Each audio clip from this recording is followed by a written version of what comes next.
వైకుంఠ ఏకాదశి పురస్కరించుకుని తెల్లవారుజాము నుండే గోవింద నామస్మరణలతోటి మార్మోగాయి. సుచిత్ర గోదావరి హోమ్స్ వద్ద శ్రీ వెంకటేశ్వర స్వామి ఆలయాల్లో పెద్ద సంఖ్యలో భక్తులు స్వామివారిని దర్శించుకుని ప్రత్యేక పూజలు నిర్వహించారు.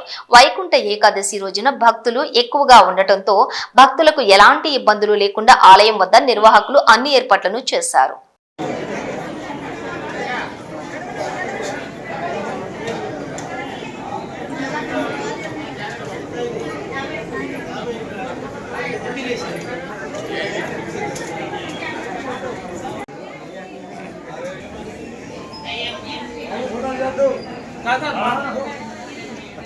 సనాతన గోత్రం రాజేష్ చారి 150 రూపాయలు సమర్పించిన వీరికి స్వామివారి కృపాకటాక్షాలు ఎల్లవేళ ఉండాలని కోరుకుందాం.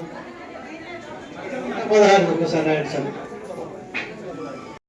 భక్తితో ఉండండి, తప్పనిసరి మీ కోరిక నెరవేరుతుంది. కోరిక నెరవేరిన తర్వాత 108 ప్రదక్షిణాలతో స్వామివారికి మొక్కు తీర్చుకోండి. ఇది మనం ఎంతో మంది భక్తులను చూస్తున్నాం. 108 ప్రదక్షిణాలు వాళ్ళు చేస్తున్నారంటే వారి కోరిక నెరవేరినట్టుగా భావించాలి. పైడిపాల గోత్రం వీరస్వామి సత్యవతి సనాతన గోత్రం స్వామి వారి కృపాకటాక్షాలు కోరుకుంటూ గ్రహిస్తున్నారా.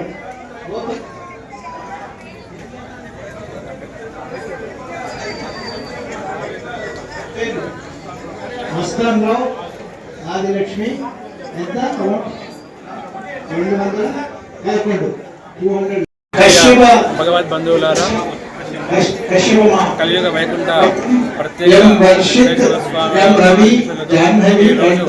వైకుంఠ ఏకాదశి పురస్కరించుకొని మన గోదావరి హోమ్స్ వెంకటేశ్వర స్వామి వారి యొక్క దేవస్థానంలో అత్యంత వైభవపేతంగా విస్తృతమైన ఏర్పాట్లు చేయడం జరిగింది. ఈ రోజు వైకుంఠ ఏకాదశి కావున ఈరోజు దేవతలు 33 స్వామివారిని దర్శనం చేసుకుంటారు.